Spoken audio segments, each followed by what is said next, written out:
In diesem Video zeigen wir einen typischen Tag auf unserer Heimreise durch Russland. Wir überqueren Russland von Osten nach Westen und müssen über 6500 Kilometer Strecke meistern. In diesem Video zeigen wir einen kleinen Ausschnitt, wo wir von Tscheljabinsk über den Ural nach Ufa fahren, eben wie ein typischer Tag bei uns so abläuft. Viel Spaß beim Zuschauen!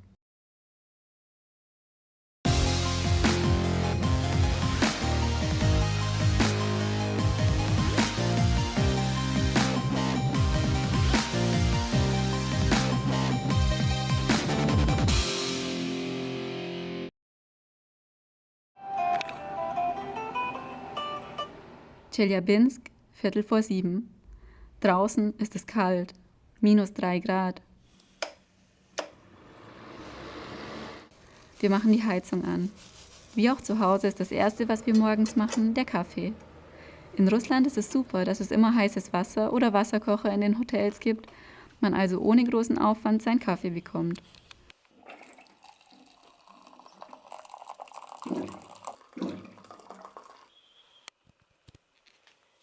Weil Samus Papa Imker ist, trinken wir den Kaffee eigentlich schon immer mit Honig. Schmeckt viel besser so. Und wir trinken den Kaffee immer im Bett. So beginnt der Tag viel schöner, finden wir.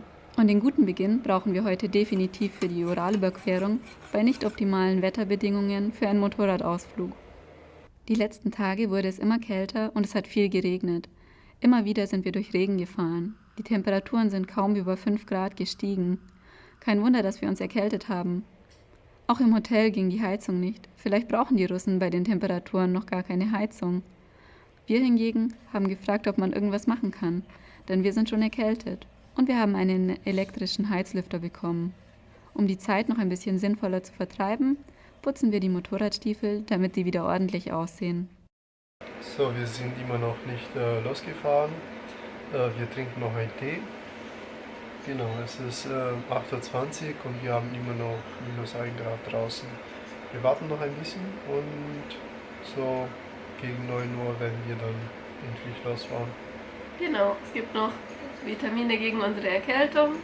Um 9 Uhr scheint es, dass die Temperaturen langsam über 0 Grad klettern wollen. Gut, alles anziehen, was geht, zusammenpacken und auf geht's in den neuen Tag. Länger warten hätte jetzt auch nicht viel mehr gebracht. So, die Mopeds sollen da unten sein. Schauen wir mal.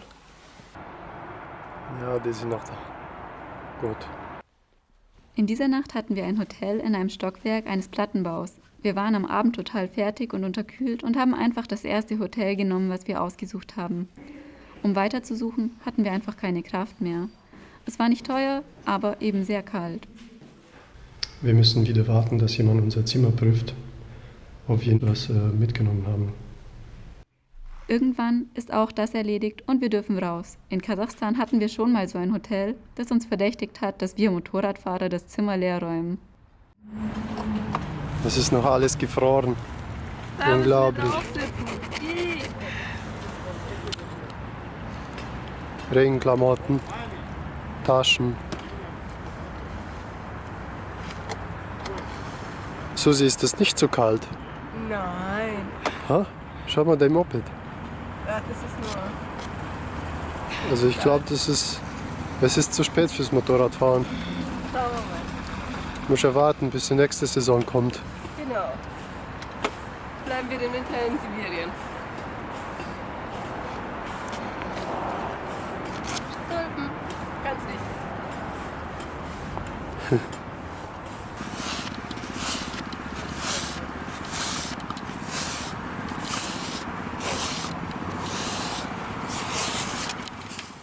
Bis dahin waren wir Eiskratzen eigentlich nur am Auto gewohnt. Aber naja, man lernt ja immer dazu. Wir geben den Motoren genug Zeit, um warm zu werden und fahren bei immerhin plus 0,5 Grad los.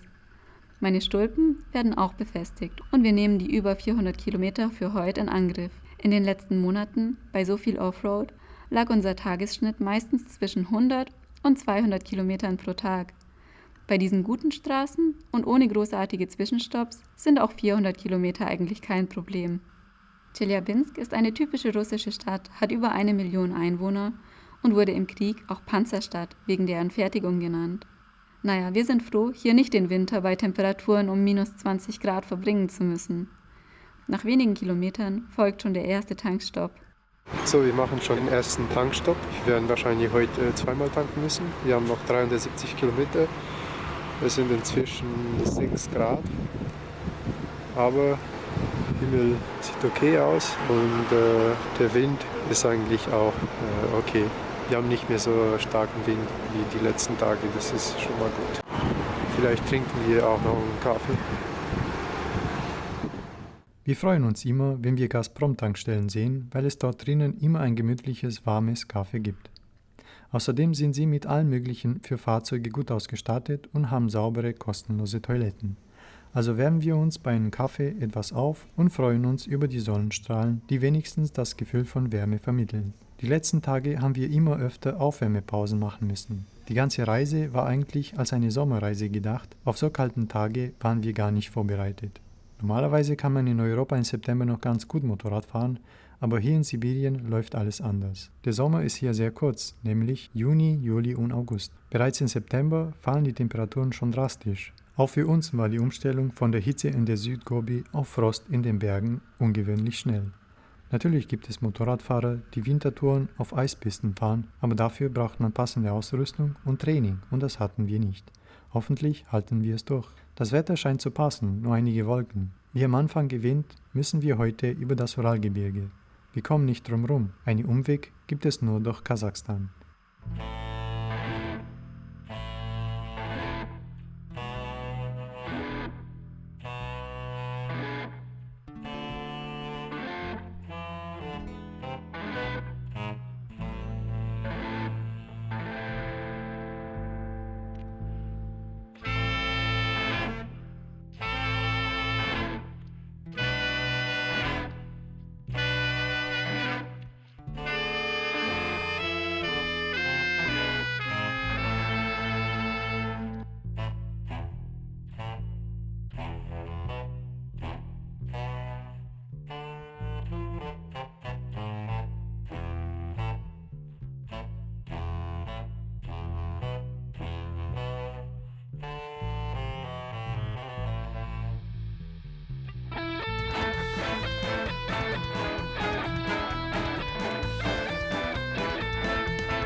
Die Straße ist im Allgemeinen ziemlich gut, nur ab und zu eine Baustelle und einige LKW. Sie führt kaum merklich, aber immer höher, bis nicht mehr nur die Birken weiß am Straßenrand sind, sondern allmählich etwas Schnee die Straße säumt. Es wird immer weißer, die Sonne versteckt sich hinter einer dicken Wolkenschicht und es wird der kälteste Tag auf unserer Reise. Wie wir uns freuen, als wir auf der Passhöhe eine Kantine sehen, wo wir uns aufwärmen können.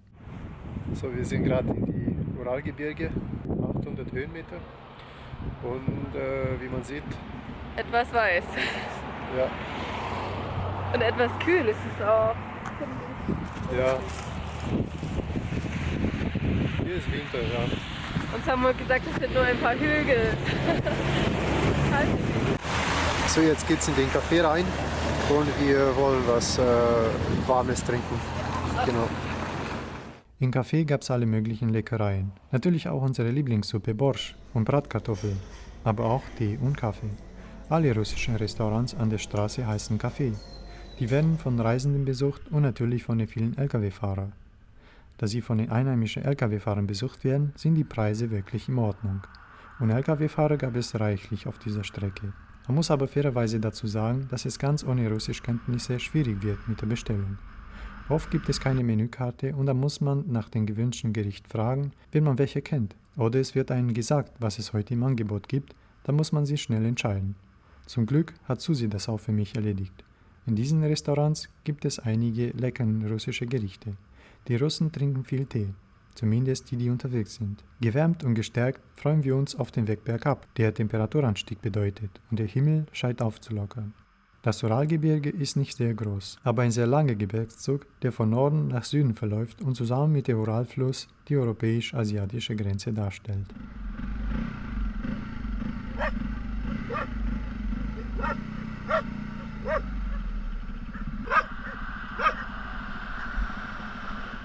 An einer Raststätte weiter unten machen wir Halt und bewundern die Samoware, auf denen bester Chai zubereitet werden kann. Solche Teile haben wir noch nie gesehen. Die Iraner nehmen auch sowas Ähnliches, wenn sie Picknick machen, aber die waren meist sehr einfach oder selbst gebaut. Da die aber nicht aufs Moped passen, setzen wir uns in die Kantine und trinken wieder dort einen heißen Tee. In einigen Restaurants war es ganz einfach, Essen zu bestellen, weil man alles, was angeboten wird, sehen kann und von dort auswählt, was einem mehr anspricht. Man muss nur mit dem Finger drauf zeigen.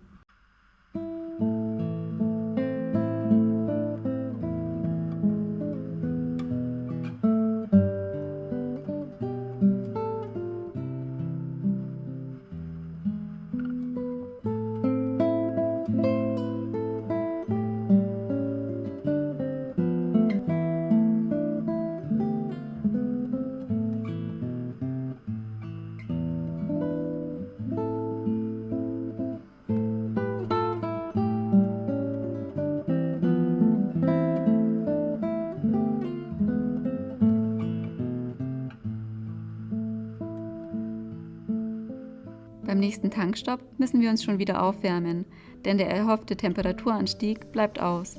Gerade mal über 1 Grad. Ein paar Tropfen kommen sogar runter, hoffentlich schneit's nicht.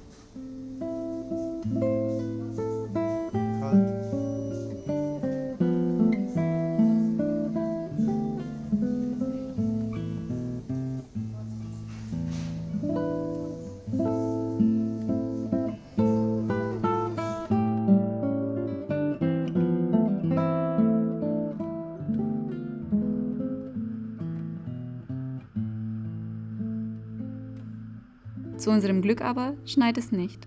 Die Straße ist gut, der Verkehr hält sich weiter in Grenzen und so hangeln wir uns gefühlt von Kaffeepause zu Teepause und so weiter. Spätestens nach einer Stunde Fahrt brauchen wir einen Wärmestopp. Heute noch vermitteln uns Gazprom und Lukoil-Tankstellen dieses Gefühl von Wärme und den Kaffeegeruch. Wir denken dann immer an diese Fahrt durch Sibirien zurück. Immerhin sind es am Nachmittag schon 2 Grad und wir freuen uns, der Sonne entgegenzufahren. Wir haben eigentlich mit mehr Grad nach der Uralüberquerung gerechnet, aber so ist es nun mal.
Wir hatten übrigens in Russland nie Probleme mit der Polizei. Wir wurden nicht einmal angehalten und wurden ab und zu freundlich gegrüßt und damals in Tschetschenien sogar zu Ramadan zum Tee eingeladen. Die Wälder weichen immer öfter Graslandschaften. Eigentlich haben wir nicht mehr viel bis Ufa, aber vor uns hängen tiefe, dunkle Wolken. Kein Bock jetzt auch noch auf Regen. Wir haben jetzt wieder die Regenklamotten angezogen, denn da vorne sieht nicht gut aus. Könnte was runterkommen.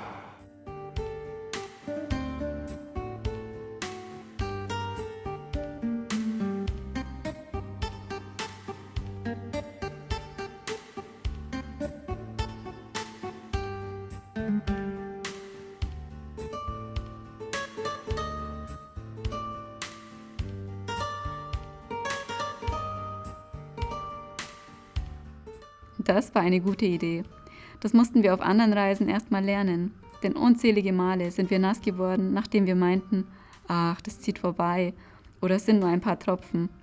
Bei so kühlen Temperaturen wollten wir es nicht riskieren. Wir waren eh schon unterkühlt und jetzt nochmal nass werden, das wäre fatal.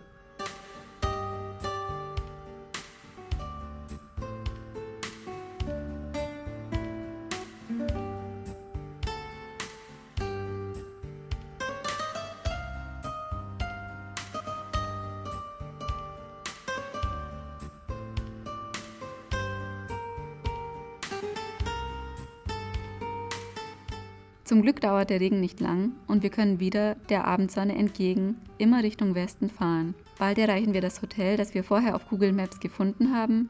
Wir buchen normalerweise keine Hotels auf unseren Motorradreisen. Wir suchen die Tage davor, wenn wir Internetzugang haben, auf Google Maps nach Hotels in unserem Zielort, speichern uns einige Adressen und fahren dann einfach hin.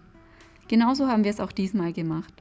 Gleich beim ersten Hotel sind wir geblieben. Weil es keinen geschlossenen Hof zum Parken hatte, sichern wir die Motorräder aneinander vor der Überwachungskamera des Hoteleingangs. Uns ist die Parksituation wichtig. Wenn uns die nicht passt oder wir ein schlechtes Gefühl haben, fahren wir weiter und suchen ein anderes Hotel. Oft bieten die Gastinizas bewachte Parkhöfe mit Achranik, das heißt mit Wachmann. Der grüßt meist freundlich und freut sich über eine Kleinigkeit.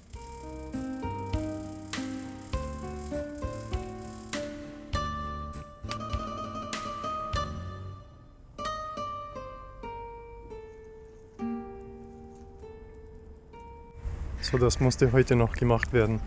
Kette schmieren. Ja. Die sind jetzt aneinander verbunden mit der Kette. Hoffen wir, dass morgen früh noch da sind.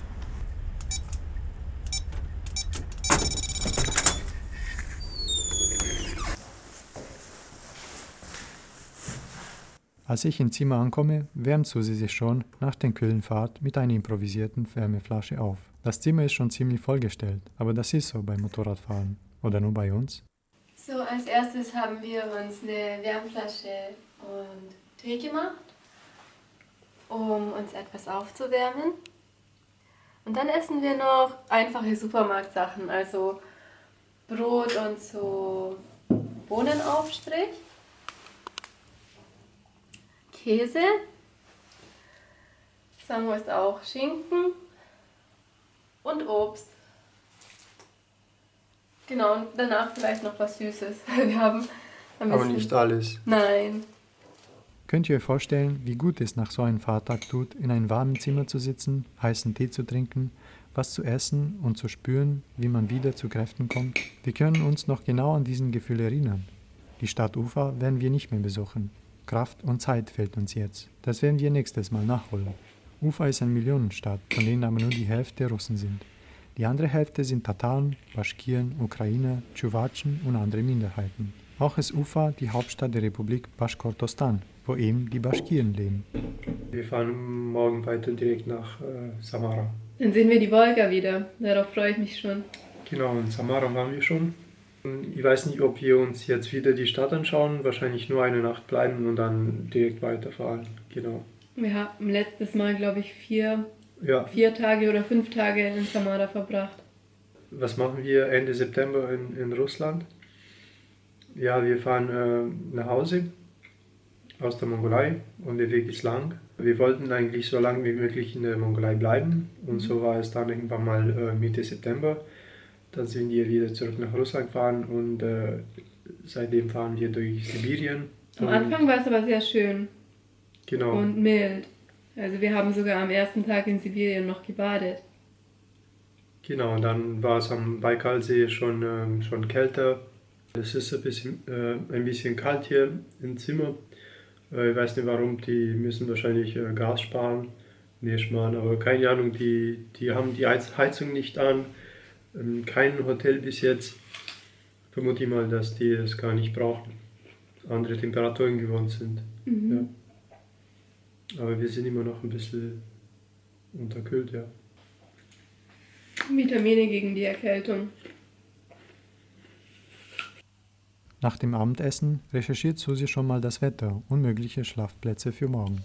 Die Tagesroute für morgen müssen wir nicht genau planen, denn wir haben die grobe Route schon im Kopf. Ich kümmere mich um die technischen Sachen wie Datensichern, Kameras, Kommunikationsgeräte, Handys und sonstige Akkus zu laden und halte den Kilometerstand im Blick, um den nächsten Service für unsere Motorräder richtig einzuplanen.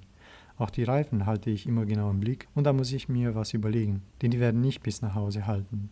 Die Ketten habe ich schon geschmiert, da wir heute durch Regen gefahren sind. Das sind also meine Aufgaben am Abend. Wie jeden Abend oder spätestens nächsten Morgen schreibe ich in unser Reisetagebuch, wo wir an dem Tag waren, wie viele Kilometer wir gefahren sind, was wir erlebt haben und die Ausgaben des Tages unterteilt in die Kategorien Sprit, Unterkunft, Essen und Sonstiges. Das haben wir bei allen unseren Reisen gemacht. Über die Kosten unserer Reise werden wir vielleicht nach den ganzen Reisevideos ein anderes Video machen, falls es euch interessiert. Essen und Benzin.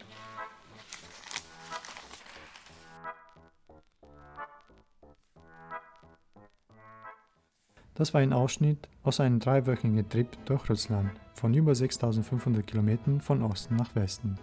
Wir haben in diesem Video so detailliert wie möglich den Tag gezeigt, an dem wir über den Ural gefahren sind. Was wir davor und danach gemacht haben, seht ihr in unserem letzten Russland-Video, wo wir die kompletten Russland-Durchquerung zeigen. Falls ihr es verpasst habt, schaut gerne auf unseren Kanal, dort findet ihr einige Videos von den Ländern, die wir auf unserer Reise besucht haben und abonniert uns, um die weiteren Folgen nicht zu verpassen. Falls euch das Video in diesem Format gefallen hat, lasst gerne unter dem Video eine Bewertung und schreibt uns in die Kommentare, was war euer kältester Fahrtag und wie ist er gelaufen? Oder was ist eure ultimativen Tipps, um an kalten Fahrtagen den Temperaturen zu trotzen? Also danke fürs Schauen und macht's gut.